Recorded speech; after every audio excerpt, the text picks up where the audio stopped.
지난 주말에 역대 최강 위력의 태풍 하이엔이 필리핀을 덮쳤습니다. 우리 장로님께서도 기도해 주셨는데요. 1200만 명의 이재민, 그리고 100만 명의 난민, 그리고 10,000명의 사상자가 발생했습니다. 주요 언론에서는 총 경제 피해 규모를 150억 달러로 예측을 하고 있습니다. 이런 충격적인 수치가 표현할 수 없는 부분도 있습니다. 바로 피해 현장에서 물과 음식이 없이 생활하고 있는 이재민들의 고통입니다. 하지만 먹고 마실 것이 없는 것보다 더 무서운 것은 그들에게 희망이 없다는 것입니다. 제게는 이미 여러 구호단체들에서 현지의 구호 상황을 보고를 해오고 있습니다. 연합감리교회의 구호기관인 엄코에서도 이미 필리핀에 도착해서 구호 작업을 펼치고 있습니다. 저와 여러분도 이런 세기의 재난 앞에서 더욱 기도해야 하고, 또한 누군가에게 희망이 되기 위해서 도움의 손길을 줄 수 있어야 하겠습니다. 이에 동참하기 원하는 분들은 다음 주일부터 헌금 시간에 내주시면 저희가 함께 모아서 엄코를 통해서 필리핀으로 보내도록 하겠습니다. 이렇게 재난의 시간을 겪고 있는 필리핀의 주민들은 얼마나 하루하루가 길게 느껴지겠습니까? 이 시간이 빨리 지나서 모든 것이 정상으로 돌아오기를 얼마나 고대하겠습니까? 이 세상에는 세 종류의 시간이 있다고 합니다. 첫째는 캘린더의 시간으로, 이것은 천문학적인 시간을 말합니다. 지구의 회전과 태양과의 관계로 형성되는 시간, 해가 뜨고 해가 짐으로 결정되는 시간입니다. 둘째는 생물학적인 시간이 있습니다. 이것은 모든 생물 속에 부착되어 있는 시간으로서 겨울이 오면 기러기가 이동하고, 또 송어나 연어가 산란기에 이동하여 알을 까고, 사람이 탄생하고 그리고 사람이 죽는 시간입니다. 먼저 캘린더의 시간이 남의 시간이라고 한다면 생물학적인 시간은 나의 시간이라고 할 수 있습니다. 그런데 한 가지 시간이 더 있습니다. 하나님의 시간입니다. 나의 시간은 제한적이지만 하나님의 시간은 제한되지 않는 시간이고 인간의 이해를 초월하는 시간입니다. 믿는 사람들이 구원을 받았다고 할 때에 이 구원이란 나의 시간에서 하나님의 시간으로 옮겨가는 것을 의미합니다. 여러분, 저와 여러분은 지금 나의 시간을 살고 있습니까? 하나님의 시간을 살고 있습니까? 하나님의 시간. 누가 대답하셨어요? 맞습니다. 우리 다 같이 한번 고백해 볼까요? 하나님의 시간. 우린 지금 하나님의 시간을 살고 있는 자들입니다. 오늘 읽은 본문에는 예수께서 처형당하기 위해서 십자가를 지고 골고다, 번역하면 해골이라는 곳에 가서 못 박히시는 장면이 나오고 있습니다. 로마의 법률가 율리우스라는 사람이 쓴 형법이라는 책에 보면 로마 시대에 행해진 가장 잔인한 형벌 3가지를 소개합니다. 바로 예수님이 받으셨던 십자가 형벌, 그리고 불에 태우는 화형, 그리고 교수형입니다. 이 십자가에 해당하는 범죄자들의 목록을 보면 적에게 투항하는 자, 비밀을 발설하는 자, 살인자, 그리고 반역을 선동하는 자들이었습니다. 이 처형 과정은 먼저 매질을 심하게 하고 그 다음에 처형하는 장소까지 그 형틀을 메고 운반하게 합니다. 그리고 양팔을 벌린 채로 못 박은 다음에 일으켜 세우고 나무 못으로 발을 받쳐 놓았다고 합니다.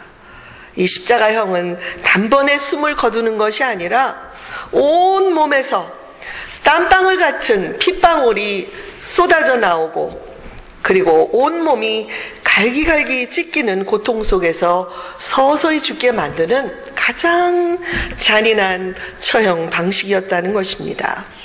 고대 자료에 따르면 이 십자가형은 야만족들이 사용했던 처형 방식이었는데 로마인들은 노예나 하류계층 그리고 그들이 반란을 꾸밀 때에 이 로마에 반역하면 어떻게 되는지 똑똑히 보라. 그래서 십자가형을 공개적으로 집행을 했다는 것입니다. 이처럼 십자가는 인간 본성의 내재해 있는 이 잔인함, 어떻게 인간으로서 그렇게 잔인할 수가 있을까 하는 이 잔인함과 죄성을 상징하는 것입니다. 그런데 우리 예수님께서 그 험한 십자가에 달리심으로 온 인류의 구원을 위해서 자기 아들을 내어주신 하나님의 사랑을 상징적으로 보여주는 사랑과 희생의 심볼이 되었습니다. 복음서에는 예수께서 십자가에 죽으실 때에 이 여러 부류의 사람들이 등장하고 있습니다.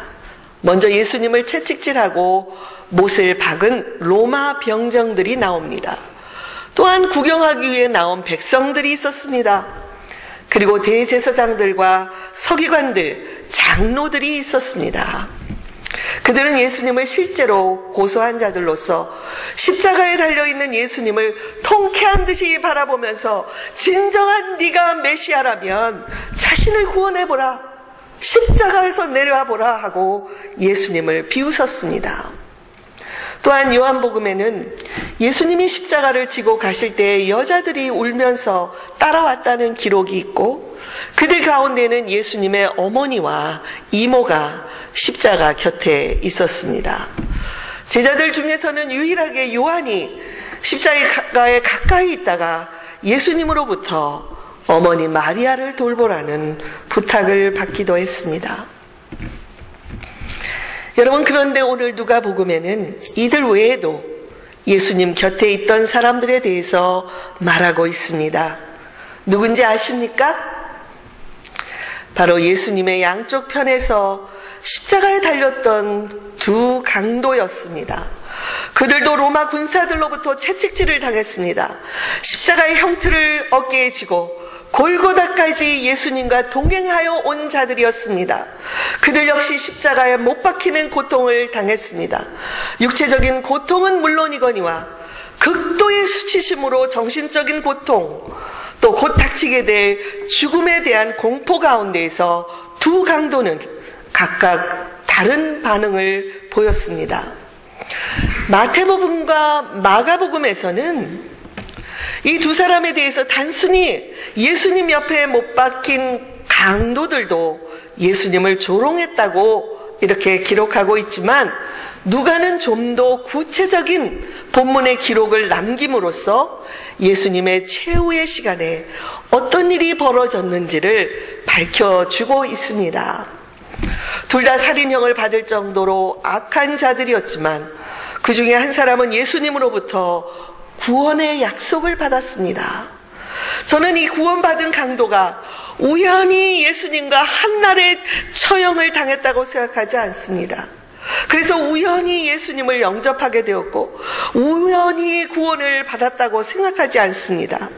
복음서의 예수님의 모든 행적은 의도적으로 한 영혼을 찾아 나서시는 하나님 아버지의 뜻을 따라서 이루어진 것이었습니다.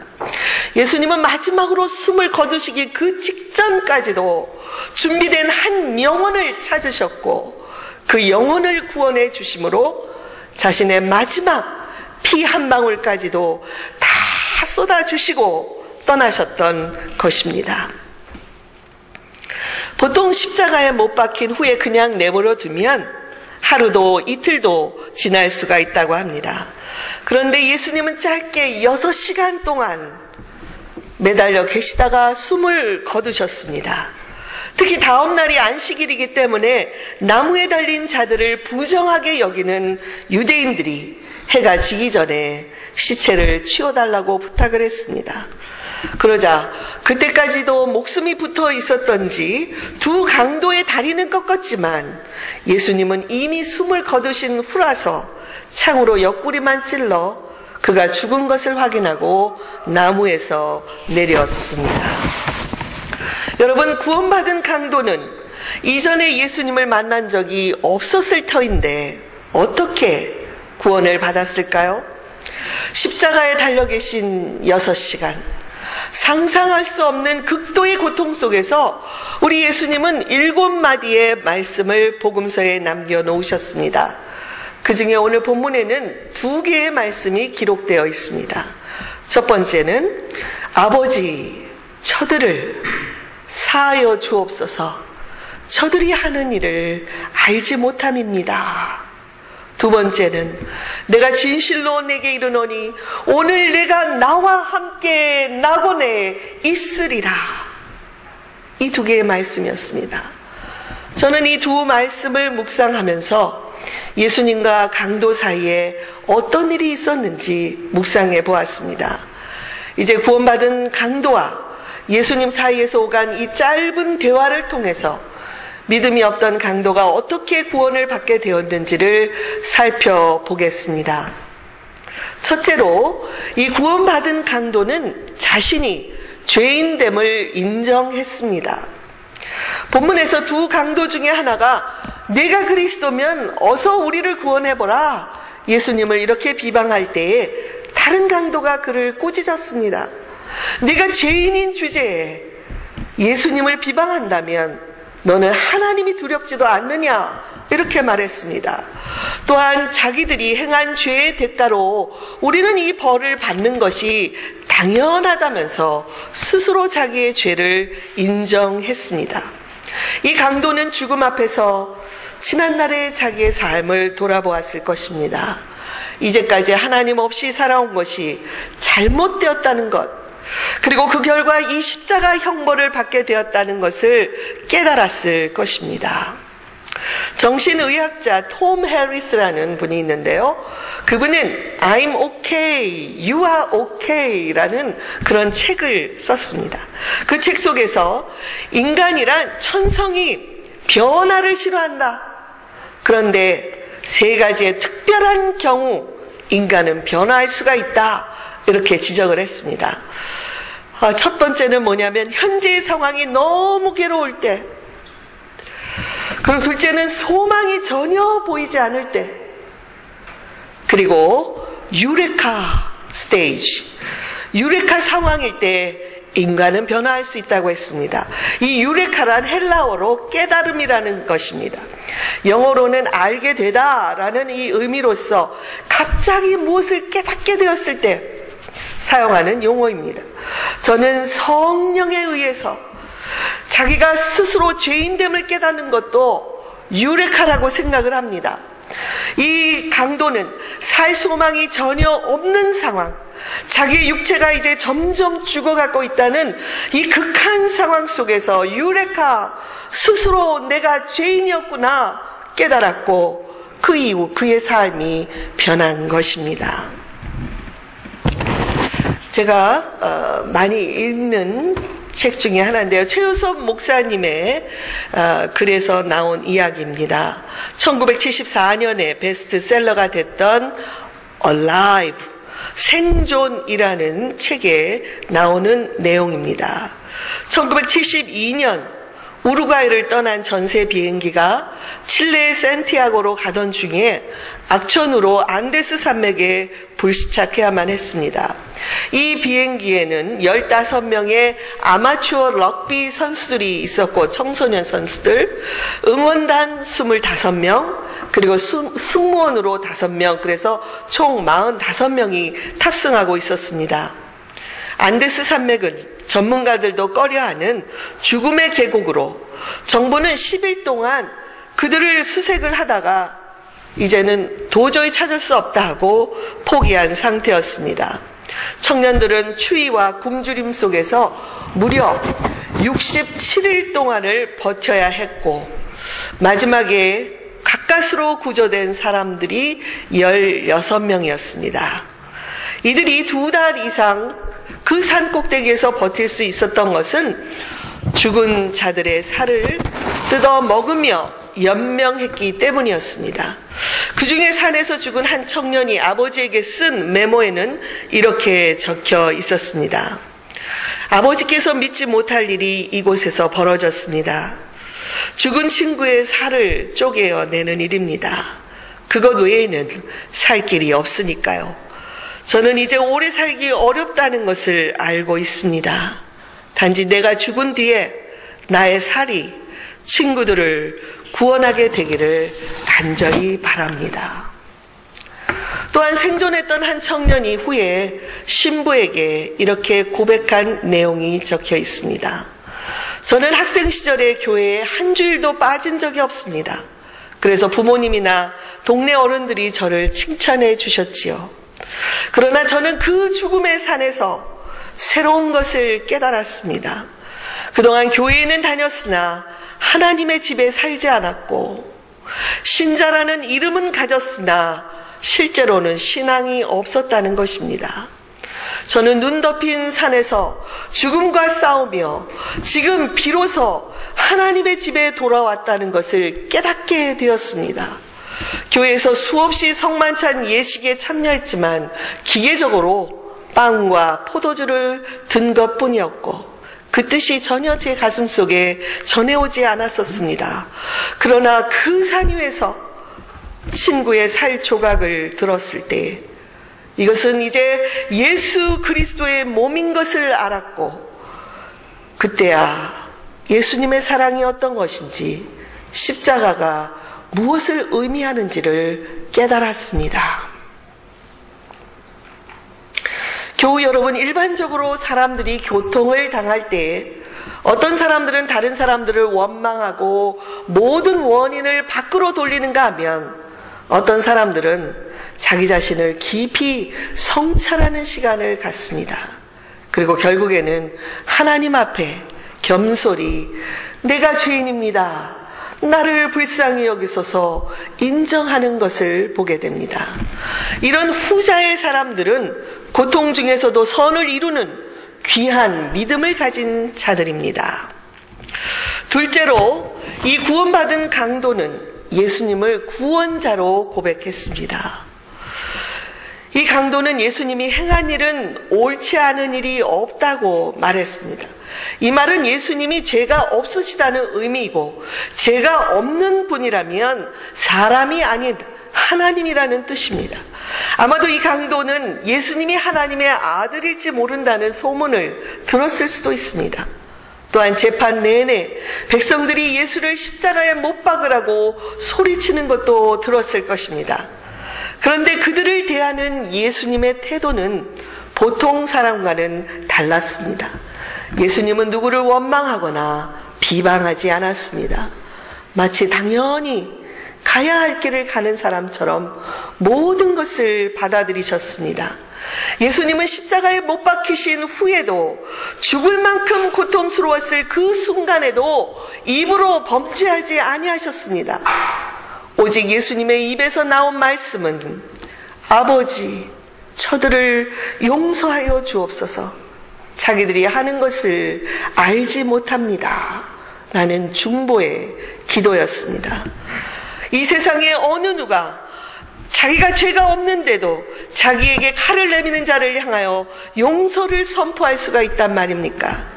이 강도는 짧은 시간이었지만 가장 가까이에서 예수님을 지켜보았고, 자기를 죽이려는 자들을 용서해달라고 부르짖는 그 예수님의 기도를 듣는 순간 이분이라면 나의 죄도 용서해 주실 수 있을 것이라는 그 믿음을 갖게 된 것입니다. 구약의 예언자 이사야 선지자는 이사야서 53장에서 예수님의 순환에 대해서 구체적으로 예언을 했고 그 대부분이 성취되었습니다. 마지막 절 12절에 보면 이런 말씀이 나옵니다. 그가 자기 영혼을 버려 사망에 이르게 하며 범죄자 중 하나로 헤아림을 받았습니다. 그러나 그가 많은 사람의 죄를 담당하며 범죄자를 위하여 기도하였느니라. 예수님께서 범죄자들을 위해서 기도하셨다는 이 예언은 십자가상에서 성취되었습니다. 여러분, 예수님께서 공생의 기간 동안 사역하실 때에는 하나님께 용서해 주십시오라는 기도를 드린 적이 없습니다. 왜냐하면 예수님이 직접 죄를 사하여 주실 수 있는 권세가 있으셨기 때문에 너의 죄를 내가 용서한다라고 선포해 주셨기 때문입니다. 그러나 지금은 십자가에 못 박힌 죄인 중에 하나가 되어 세상의 모든 죄인들을 위하여 하나님께 중보의 기도를 드리시고 있는 것입니다. 셋째로, 구원받은 강도는 죽음 이후의 영적인 세계를 보았습니다. 제가 지난주에 우리 사도계인들이 제사장 드리면서 죽음 이후의 영적인 세계를 인정하지 않았다는 말씀을 기억하고 계십니까? 이 한 주가 지났다는 사실은 하나님의 은혜가 여러분과 저 사이에 충만하게 있었던 것 같아요. 그래서 제가 같은 말을 해도 기억하는 분이 별로 없을 것 같습니다.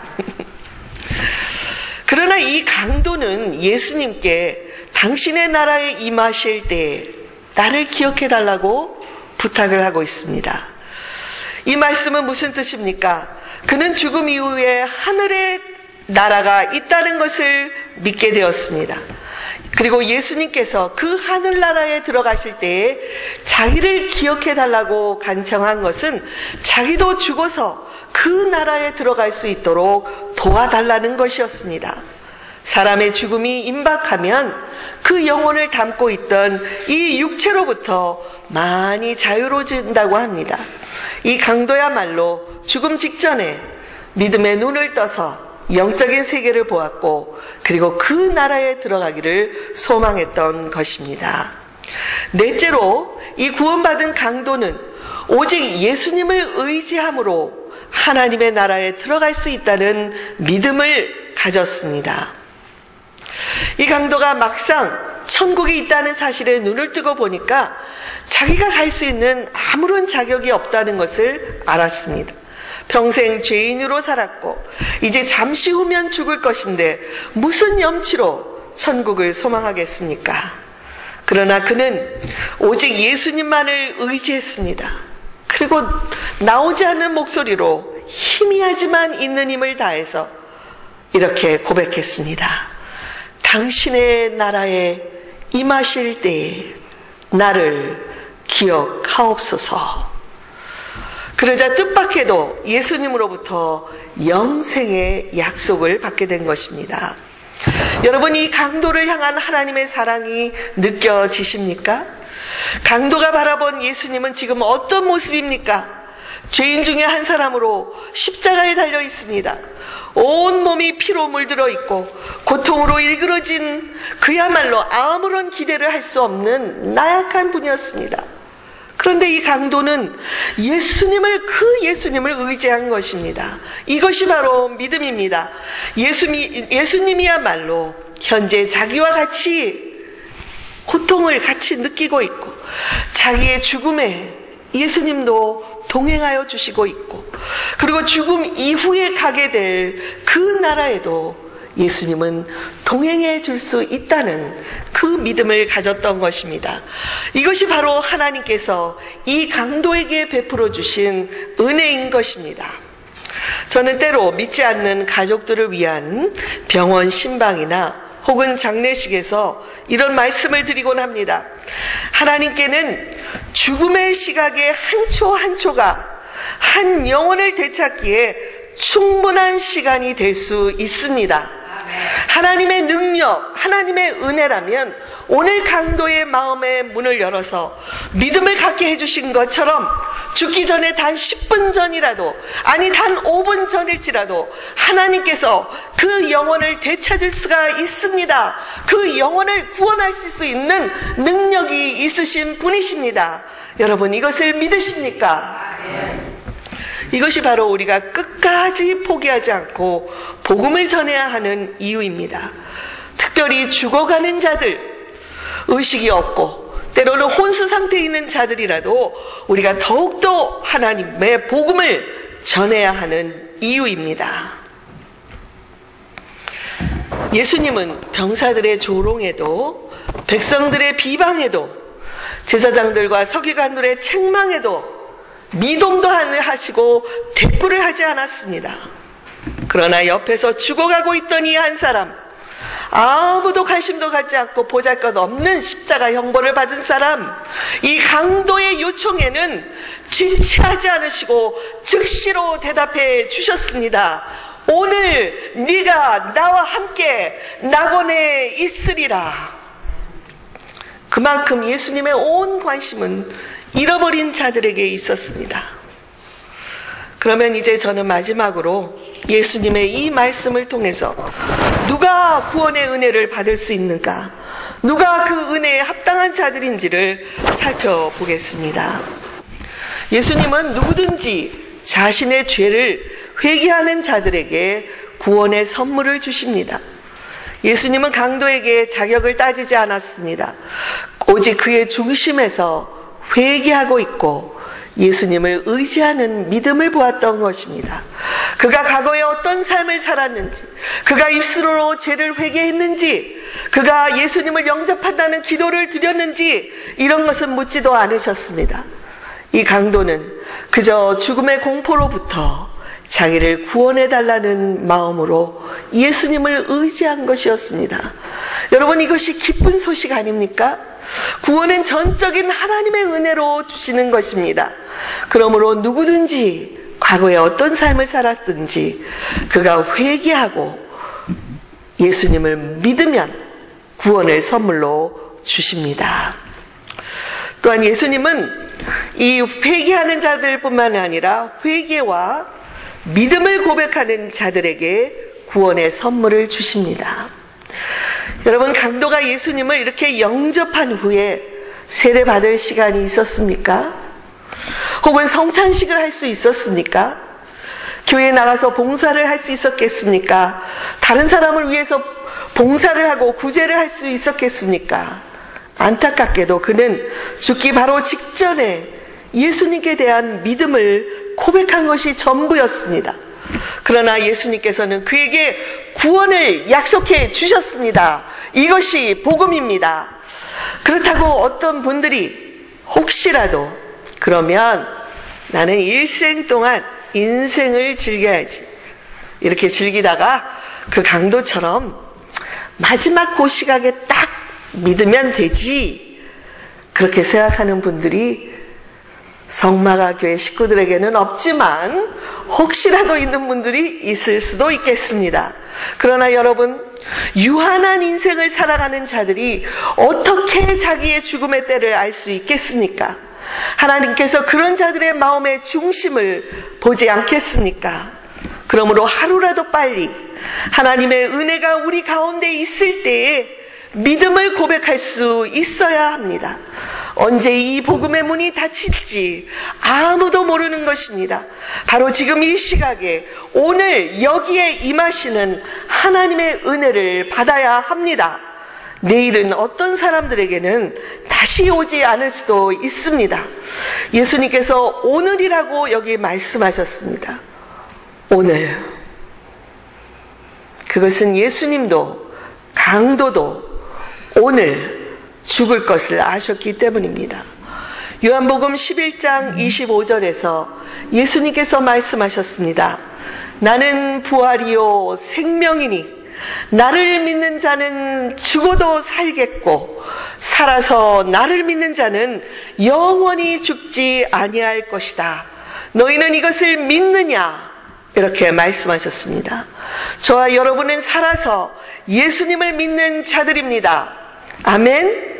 우리는 이미 이 영생의 선물을 갖고 있다는 것을 믿으시기 바랍니다. 사랑하는 교우 여러분, 이렇게 어려운 본문을 통해서 제가 하나님 이 감사의 계절에 이렇게 십자가에 못 박히시는 이 본문이 나옵니까? 고민을 처음에는 했는데요. 이 본문을 통해서 우리는 예수님이 이 세상에 오신 목적이 잃어버린 자들을 구원하시기 위함이었다는 것을 다시 확인할 수 있었습니다. 또한 이 감사에 우리가 드릴 가장 큰 감사의 제목이 있다면 우리의 잘 사는 집, 잘 사는 건강, 잘 사는 자녀 이런 것들이 아니라 바로 누구입니까? 나에게 구원을 주신 예수님께 감사하는 것이 아니겠습니까? 하나님은 죄를 회개하고 예수님을 믿는 자들에게 하나님의 구원으로 선물을 주십니다. 이러한 놀라운 선물을 우리 성마가 가족들 모두가 빠짐없이 받게 되기를 주님의 이름으로 축원드립니다. 또한 우리의 자녀들과 우리의 친척들 그리고 우리의 이웃들에게도 이 귀한 선물을 나눌 수 있게 되기를 간절히 바랍니다.